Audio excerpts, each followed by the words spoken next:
قارون۔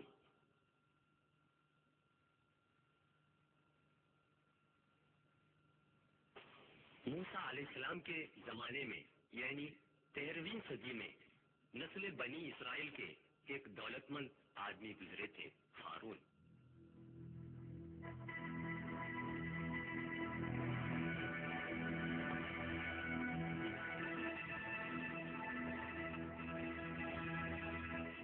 قاہرہ سے 150 کلومیٹر مغرب کی طرف ایک مندر ہے۔ اس مقام کا نام قصر قارون ہے۔ قرآن شریف کے سورہ 28 قصص آیت 74 میں یوں بتایا گیا ہے، إن قارون كان من قوم موسى فبغى عليهم وآتيناه من الكنوز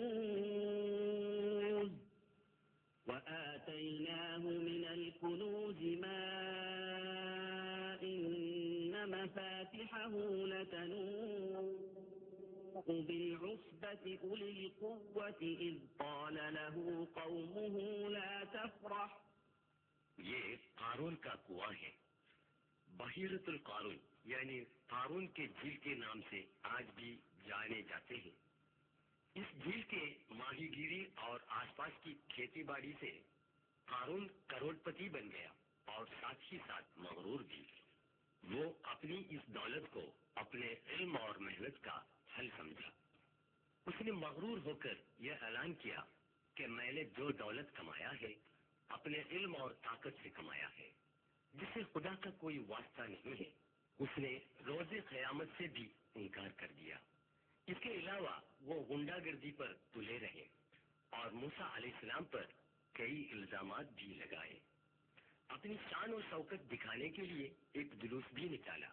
جو لوگ اس دنیا کو آزمائش کی جگہ بتاتے ہیں اور عارضی سمجھتے ہیں، ان کے لیے قارون کے اس بھٹکپن میں کوئی حسد یا شکایت پیدا نہیں ہوئی۔ لیکن جو لوگ ایمان کے کھرے نہیں تھے یعنی کمزور تھے، وہ کہنے لگے کہ کاش ہمیں بھی قارون کی جیسی دولت پاتی۔ لیکن جلد ہی قارون اور اس کے محل کو اللہ کے حکم سے زمین نگل گئی۔ زمین نگلنے والے قارون اور ان کے آدمیوں کو بچانے کے لیے کوئی نہیں آئے۔ غیر قانونی طور پر پیسہ کما کر لوگوں پر ظلم کرنے والوں کے لیے یہ ایک تاکید ہے۔ یاد رہے کہ اس وقت قارون کا جو انجام ہوا، اس طرح خدا تعالیٰ تم لوگوں کو بھی آسانی سے برباد کر سکتا ہے۔ اس کے علاوہ آخرت کی سزا بھی کتنی شدید ہوگی۔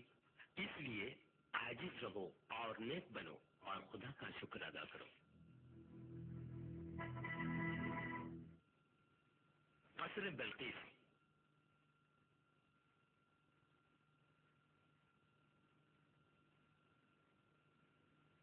فلسطین میں داؤد علیہ السلام کا صاحبزادہ پیغمبر سلیمان علیہ السلام باپ کے بعد بادشاہ بن گئے۔ ان کی کئی معجزات میں پرندوں اور جانداروں کی زبان سمجھنے اور ان سے بات کرنے کی صلاحیت بھی تھی۔ یمن کے مغرب کے قریب رہنے والے قبیلہ سبا اپنی ملکہ بلقیس کی قیادت میں سورج کی پوجا کرتے ہیں۔ ایک پرندے نے یہ دیکھا۔ ایک دن اس نے سلیمان علیہ السلام کو یہ بات سنائی۔ یہ بلقیس کے مندر کا کھنڈر ہے جہاں سورج کی پوجا ہوتی تھی۔ بلقیس سلطنت بنی سبا کی ملکہ تھی۔ حضرت سلیمان علیہ السلام نے ان کے نام پر ایک خط لکھا جو خدا کے نام سے شروع کرتا ہے، جس میں لکھا ہے کہ مخلوق کی پرستش چھوڑ دو، اس خدا کی عبادت کرو جو اس کائنات کا خالق اور پروردگار ہے۔ انہوں نے یہ بھی لکھا کہ خدا کا حکم مان کر سچے مومن بن جائے۔ خود ہی نے یہ خط یمن میں پہنچا دیا، جس نے حضرت سلیمان علیہ السلام کو ملکہ بلقیس کی خبر دی تھی۔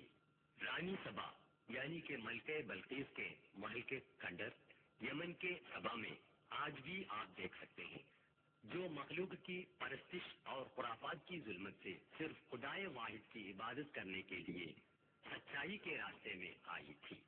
ملکہ بلقیس یمن سے 2200 کلومیٹر دور یروشلم میں حضرت سلیمان علیہ السلام کے پاس آئی۔ اس سے پہلے تخت ملکہ بلقیس معجزہ کے ذریعے حضرت سلیمان علیہ السلام نے یروشلم میں پہنچا دیا۔